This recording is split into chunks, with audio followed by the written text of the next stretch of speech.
minhas irmãs, meus irmãos, que Jesus nos abençoe e nos mantenha envolvidos na sua paz. Trazemos hoje, meus amigos, uma mensagem do livro Sabedoria Todo Dia, de Lourival Lopes, e que nos diz: tenha uma esperança alta, concreta, inabalável. Não deixe que pairem dúvidas sobre a sua esperança. Quando você titubeia e permite dúvidas sobre a sua esperança, esta, por ser tênue, torna-se uma pena que cai, uma pluma ao sabor do vento. Jamais permita que a leve pena de esperança toque o chão. Mantenha-a bem no alto, segurando-a com o sopro do seu otimismo, na firme convicção de que a sua vida lhe foi entregue por Deus para ser vivida com alegria e prosperidade. Conserve firme a esperança. A esperança, depois de acostumada no alto, ali se mantém por si mesma. E agora, meus amigos, para o início da nossa reunião, nós vamos orar. Agradecemos, Senhor, pelas bênçãos que receberemos nesta reunião. Agradecemos por todo esclarecimento, saúde e paz. Obrigado, Senhor, por teu amor em nossas vidas, pela preocupação que tens com teus irmãos menos esclarecidos, que ao sairmos desta reunião possamos repartir com nossos irmãos tudo o que recebemos de bom. Agradecemos as dádivas generosas do teu amor. Assim seja. Companheiros, que alegria estarmos aqui reunidos neste mês de maio para comemorarmos os 103 anos do Amor e Caridade. Um centro espírita que há mais de um século trabalha na divulgação da doutrina dos espíritos como objetivo principal da sua existência. Essa doutrina que nos traz resposta para as nossas vidas, consolação pelo entendimento das nossas dores, recursos espirituais para vivermos melhor. E nesta data, neste mês, é importante então nós refletirmos um pouco sobre essa doutrina. Que doutrina é esta que esta casa divulga, que é a sua bandeira maior? A divulgação, a propagação desses conhecimentos, para que nós, através deles, possamos ser mais felizes, possamos vencer os obstáculos, os desafios que surgem diariamente nas nossas vidas. Essa doutrina nasceu com a publicação do Livro dos Espíritos, no século XIX, meados do século XIX. O Livro dos Espíritos foi publicado no ano de 1857 e traz, nas suas páginas iniciais, os seus princípios. São eles a imortalidade da alma, nos falando, desenvolvendo esses princípios de que nós não morremos. Nós somos imortais e continuamos vivendo depois da morte do corpo físico. Que vivemos, após a morte do corpo físico, em um mundo extrafísico, no mundo dos espíritos. E nós mesmos constituímos este mundo. Nós somos espíritos imortais. Este livro explica a natureza dos espíritos, qual é a forma, de que são feitos, a origem, quando são criados, as relações desses espíritos com os homens encarnados, as leis morais, explica de forma detalhada e com argumentos novos, através deste mundo, considerando a intervenção dos espíritos no nosso mundo, as leis morais que Jesus nos trouxe. Nos fala da vida presente, da vida futura, do porvir da humanidade. E é interessante também nós lembrarmos, considerarmos como foi trazida até nós esta doutrina, uma doutrina inovadora, que nos explica este mundo novo e que tem consequências no nosso mundo físico. Este livro foi publicado então por Allan Kardec, um professor francês que vivia em Paris e que entrou em contato com estranhos fenômenos que aconteciam na época. Uma série de objetos que se moviam, que faziam a diversão dos salões da época e que respondiam perguntas. Quando inquiridos esses movimentos, especialmente das mesas que giravam nesses salões e dançavam as mesas girantes, elas respondiam perguntas. Um movimento, então, inteligente que dava as respostas. E vejam o que Kardec anotou sobre esses fenômenos. As primeiras manifestações inteligentes ocorreram por meio de mesas se levantando e batendo com um pé, um número determinado de pancadas, respondendo desse modo por sim e por não. Obtiveram depois respostas mais desenvolvidas por meio de pancadas correspondente ao número de ordem de cada letra. Mas este método de obtenção de respostas era um método demorado e incômodo, né?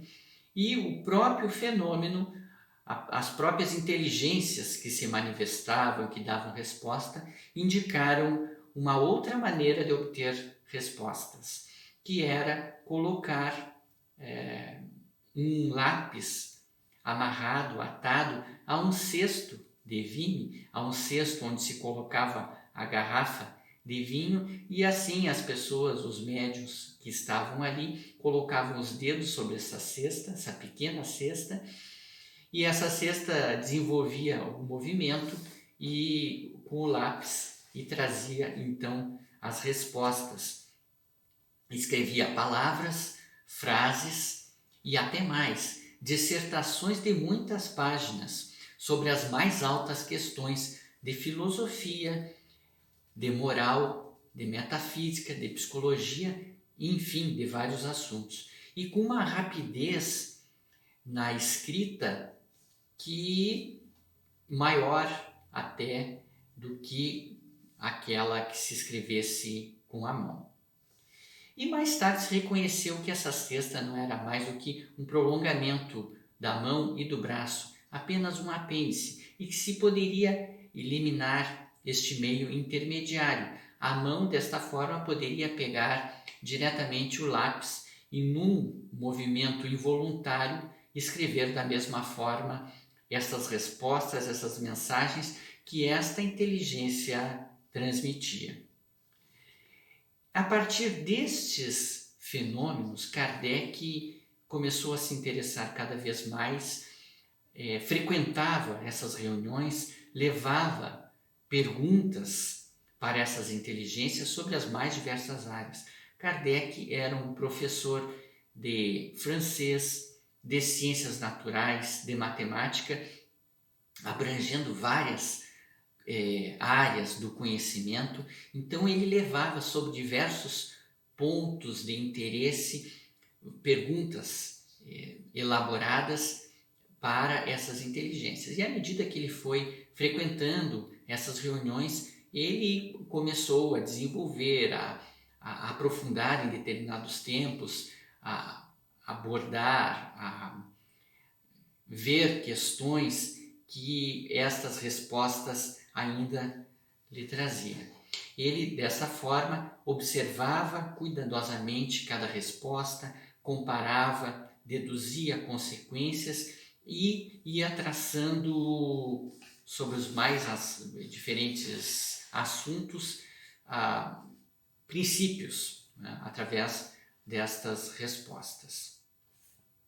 Vejam o que ele escreveu. Eu, a princípio, cuidar apenas de instruir-me.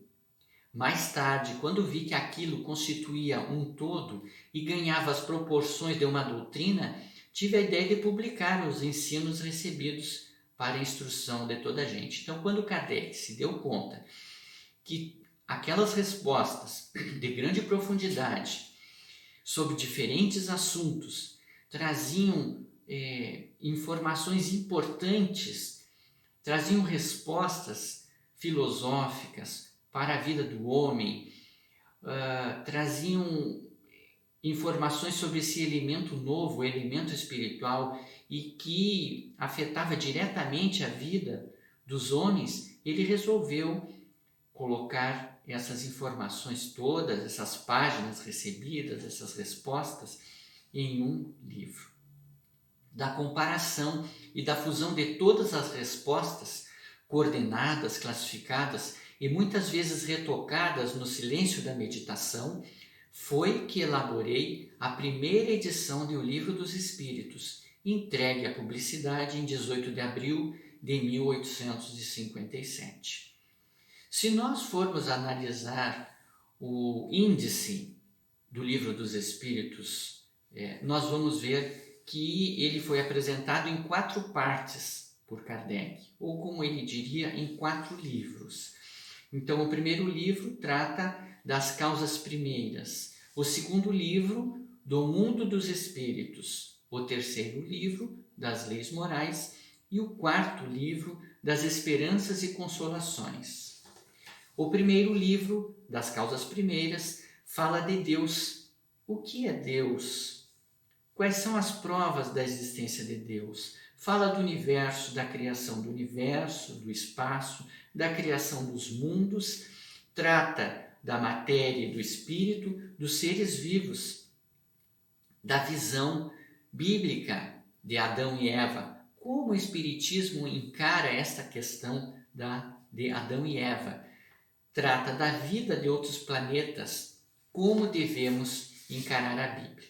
No segundo livro, o livro que trata do mundo dos espíritos, aqui se aborda os espíritos. Qual é a origem dos espíritos? A natureza, como são formados, qual é a sua constituição, que forma tem os espíritos, aonde vivem? A morte, o que é a morte para nós encarnados? Fala sobre a reencarnação, que vivemos várias vidas, que nascemos, que renascemos. Fala das crianças prodígio, dentre muitos outros assuntos. Por que algumas crianças nascem com um conhecimento tão acentuado e outras com deficiências físicas, com doenças congênitas? Por que, se já vivemos outras vidas, esquecemos do passado? O que são os sonhos? Os espíritos e nós, quem são os nossos espíritos protetores?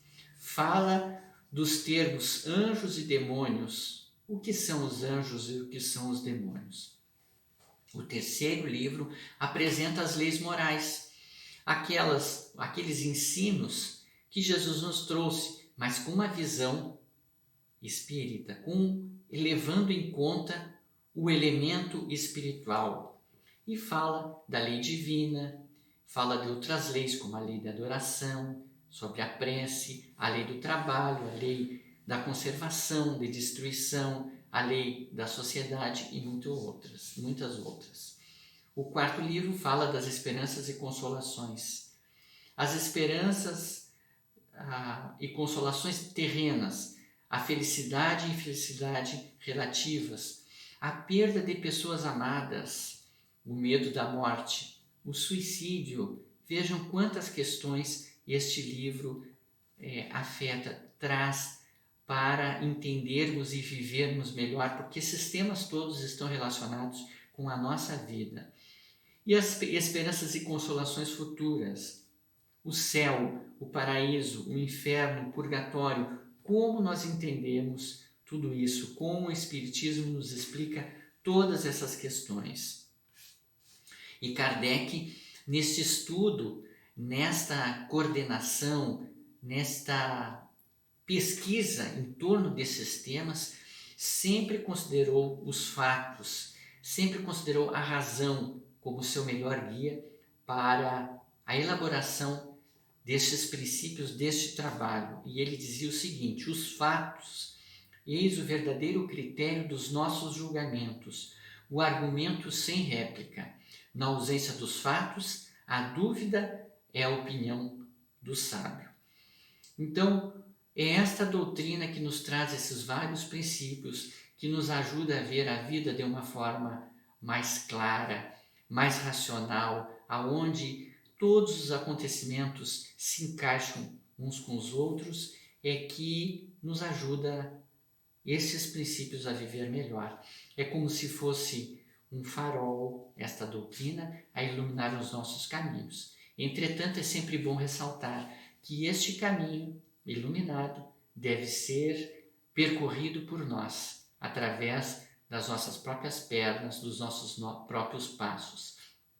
E sempre como companheira a razão, a análise. Não devemos simplesmente aceitar esses princípios porque a doutrina dos Espíritos nos oferece, mas devemos aceitá-los porque passamos pelo crivo da nossa razão, porque analisamos, porque pesamos, porque nos perguntamos: tem sentido?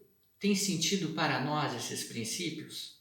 E aí sim, a partir da resposta positiva, interiorizá-los e viver esses princípios e colocá-los em prática nas nossas vidas. Eu trouxe aqui uma história que representa muito bem esse tesouro que nos oferece há 103 anos este nosso Centro Espírita, que comemora seu aniversário agora no mês de maio. É uma história que vem do livro Pai Nosso, de autoria do Espírito Meimei, psicografado por Chico Xavier. O título da história é Fé e Perseverança. É um conto e diz o seguinte: 3 rapazes suspiravam por encontrar o Senhor, a fim de lhe fazer pedidos. Depois de muitas orações, eis que certa vez, no campo em que trabalhavam, apareceu-lhes o carro do Senhor, guiado pelos anjos. Radiante de luz, o divino amigo desceu da carruagem e se pôs a ouvi-los. Os 3 ajoelharam-se em lágrimas de júbilo, e o primeiro implorou a Jesus o favor da riqueza. O mestre bondoso determinou que um dos anjos lhe entregasse enorme tesouro em moedas. O segundo suplicou a beleza perfeita, e o celeste benfeitor mandou que um dos servidores lhe desse um milagroso unguento, a fim de que a formosura lhe brilhasse no rosto. O terceiro exclamou com fé: Senhor, eu não sei escolher. Dá-me o que for justo, segundo a tua vontade. O mestre sorriu e recomendou a um dos seus anjos lhe entregasse uma grande bolsa. Em seguida abençoou-os e partiu. O moço que recebera a bolsa abriu-a ansioso, mas desencanto! Ela continha simplesmente uma enorme pedra. Os companheiros riram-se dele, supondo ludibriado, mas o jovem afirmou a sua fé no Senhor, levou consigo a pedra e começou a desbastá-la, procurando. Depois de algum tempo, chegou ao coração do bloco endurecido e encontrou aí um soberbo diamante. Com ele adquiriu grande fortuna e com a fortuna construiu uma casa onde os doentes pudessem encontrar refúgio e alívio em nome do Senhor. Vivia feliz, cuidando do seu trabalho, quando um dia 2 enfermos bateram à porta. Não teve dificuldade em reconhecê-los. Eram os 2 antigos colegas de oração que se haviam enganado com o ouro e com a beleza, adquirindo apenas doença e cansaço, miséria e desilusão. Abraçaram-se, chorando de alegria, e nesse instante o Divino Mestre apareceu entre eles e falou: Bem-aventurados todos aqueles que sabem aproveitar as pedras da vida, porque a fé e a perseverança no bem são os 2 grandes alicerces do reino de Deus.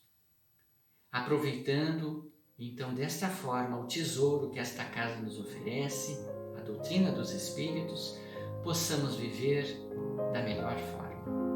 Muita paz.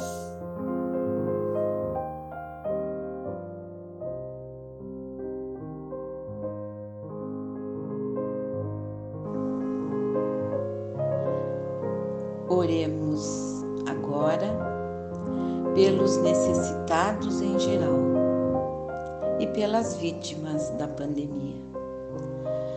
Senhor Jesus, agradecendo-te o amparo de todos os dias, eis-nos aqui, de espírito em súplica, por nossos irmãos retidos na enfermidade.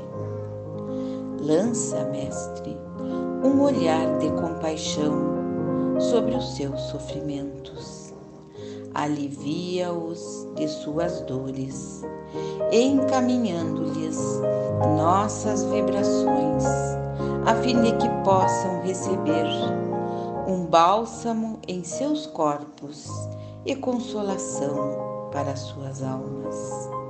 Inspira a cada um a paciência e a submissão à vontade de Deus. Dá-lhes a força de suportar suas dores com resignação cristã, a fim de que não se perca o fruto desta prova.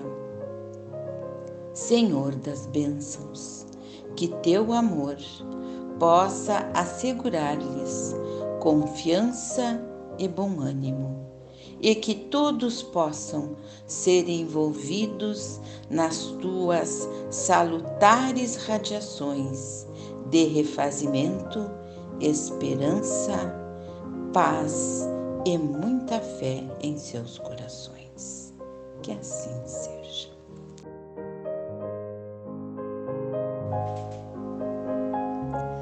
Oremos agora por todos os necessitados do corpo e da alma. Pai nosso, que estais nos céus, na luz dos sóis infinitos, Pai de todos os aflitos, neste mundo de escarcéus, santificado, Senhor, seja o teu nome sublime, que em todo o universo exprime concórdia, ternura e amor. Venha ao nosso coração o teu reino de bondade, de paz e de claridade na estrada da redenção.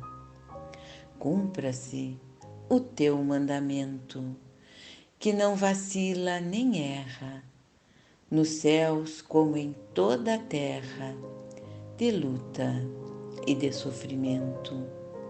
Evita-nos todo mal, dá-nos o pão no caminho, feito de luz no carinho do pão espiritual.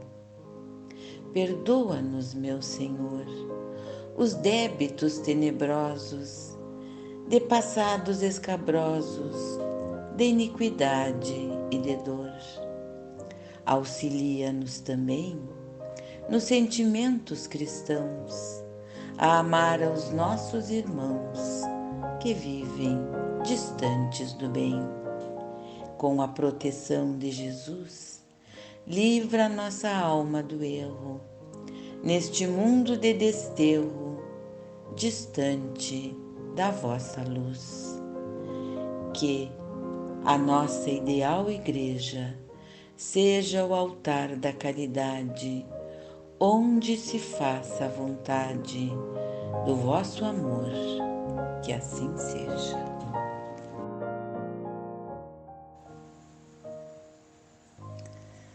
Senhor Jesus, pela bênção de tua doutrina santa, que nos apoia e levanta para o reino do amor, pela paz que nos ofertas, pela esperança divina, que nos conforta e ilumina, bendito sejas, Senhor. Pela carícia do lar, doce templo de carinho, que nos concedes por ninho, céu na terra, campo em flor. Pelo aconchego suave da afeição que nos aquece, pelo consolo da prece, bendito seja, Senhor. Pelo tesouro sublime de graças da natureza, pela serena beleza do mar, do jardim, da cor, pela fonte que entretece poemas de melodia, pelo pão de cada dia, bendito sejas, Senhor. Em tudo o que nos reserves, a luz de cada momento, por tudo, seja o que for, o nosso agradecimento. Vivemos, Jesus querido, na alegria de encontrar-te, cantando por toda parte, bendito sejas, Senhor. Que assim seja. Divino Mestre, guia-nos o passo na senda reta. Dá-nos consciência da responsabilidade com que nos enriqueces o destino. Auxilia-nos para que o suor do trabalho nos alimente à luz da fé.